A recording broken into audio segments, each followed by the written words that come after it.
High বন্ধুরা, আজকে আমি আমার আপন শ্বশুরের সাথে ঘটে যাওয়া সুন্দর একটি ঘটনা তোমাদের সাথে শেয়ার করব। গল্পটি মনোযোগ দিয়ে শুনলে তোমার হাতের কাজ করতে বাধ্য হবা। তো বন্ধুরা, চলো বেশি কথা না বলে মূল ঘটনায় চলে যাই। এই ঘটনাটি অবশ্য আমার জীবনের একটি বাস্তব ঘটনা, যা ঘটেছিল আমার বিবাহিত জীবনে। বন্ধুরা, প্রথমেই আমার শরীরের হালকা একটু বর্ণনা তোমাদেরকে দিয়ে নেই। আমি শ্যামলা ফর্সা বর্ণের এবং খুবই স্লিম। আমি জানি স্লিম মেয়েদেরকে ছেলেরা অনেক পছন্দ করে, কারণ চিকন মেয়েদের সাথে কাজ করে নাকি অনেক মজা পাওয়া যায়, কারণ তাদের খেলার মাঠ অনেক শক্ত ও সরু থাকে। যাই হোক বন্ধুরা, আমি দেখে শুনে একটি শিক্ষিত ছেলেকে বিয়ে করেছিলাম, কারণ আমিও মোটামুটি শিক্ষিত ছিলাম। তাই আমার বাবা মা একটি শিক্ষিত ছেলে দেখে আমাকে বিয়ে দেয়। কিন্তু এখন আমি মেয়েদেরকে রিকোয়েস্ট করব যে তোমরা কোনো শিক্ষিত ছেলেকে বিয়ে করো না, কারণ কলেজ জীবনে বেশিরভাগ ছেলেরাই অনেক মেয়ের সাথে কাজ করে করে তাদের ওই জিনিসটার শক্তি নষ্ট করে ফেলে, এবং পড়ালেখা শেষ করতে করতে তারা হাতের কাজ করতে করতে ওই জিনিসটা একেবারে শেষ করে ফেলে, যার ফলে বিয়ের পর তারা তাদের স্ত্রীকে পরিপূর্ণ সুখ দিতে পারে না। একটি মেয়ে যদি পরিপূর্ণ সুখ না পায়, তাহলে সে অবশ্যই অন্য পথে বেছে নিবে এবং অন্য লোকের কাছে যাবে, এবং সে তার দেহের চাহিদা মিটাবে। আর এটা শুধু আমি না, বেশিরভাগ মেয়েই এটা করে থাকবে। যাই হোক বন্ধুরা, আমার যখন বিয়ে হলো তখন বাসর রাতেই আমি হতাশ হয়ে গেলাম, কারণ আমার স্বামী খেলায় তো দুর্বল ছিলই, এবং তার জিনিসটা এত ছোট ছিল যে আমি ধরে কোনোভাবেই সন্তুষ্ট হতে পারছিলাম না। কারণ ওই জিনিসটা যত বড় হবে এবং মোটা হবে, যতক্ষণ কাজ করতে পারবে ওই মেয়ে ততই শান্তি পাবে। এবং কোনো পুরুষ যদি তার স্ত্রীকে পরিপূর্ণ সুখ দিতে পারে, তাহলে ওই স্ত্রীর যদি ভাত কাপড়ের অভাবও হয় তবু ওই স্বামীকে ছেড়ে কখনোই যাবে না।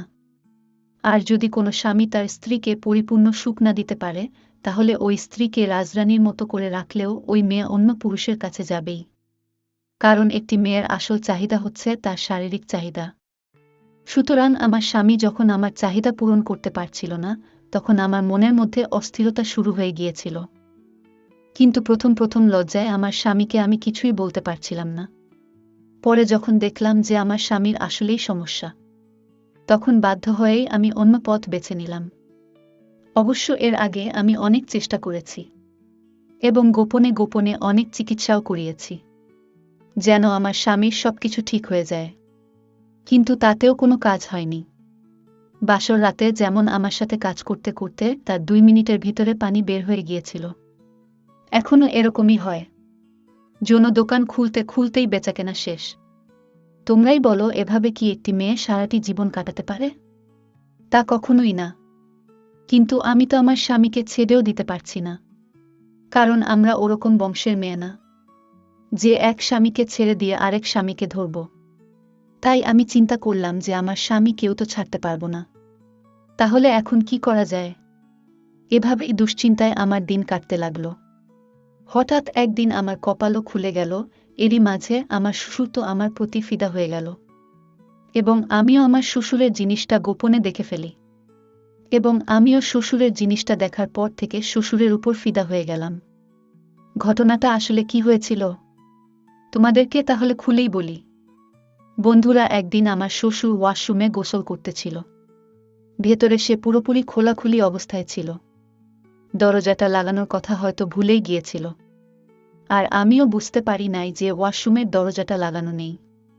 তাই আমি হঠাৎ করেই কোনো একটি দরকারে ওয়াশরুমের ভিতরে ভুল করে ঢুকে গিয়েছিলাম, আর ঢুকতেই দেখি আমার শ্বশুরের ইয়া বড় ও মোটা জিনিসটা দাঁড়িয়ে আছে, এবং আমার শ্বশুর তার হাত দিয়ে হাতের কাজ করে নিজের মনের সুখ মেটাচ্ছে। এটা দেখে তো আমি রীতিমতো হতবাক হয়ে গেলাম, এবং শ্বশুরও আমাকে দেখে আঁতকে উঠল এবং তাড়াতাড়ি করে কাপড় চোপড় ঠিক করতে শুরু করল। বন্ধুরা, এই গল্পের দ্বিতীয় পর্ব সহ এরকম আরও মজার মজার গল্প পেতে আমাদের চ্যানেলটি সাবস্ক্রাইব করে রাখুন। ধন্যবাদ।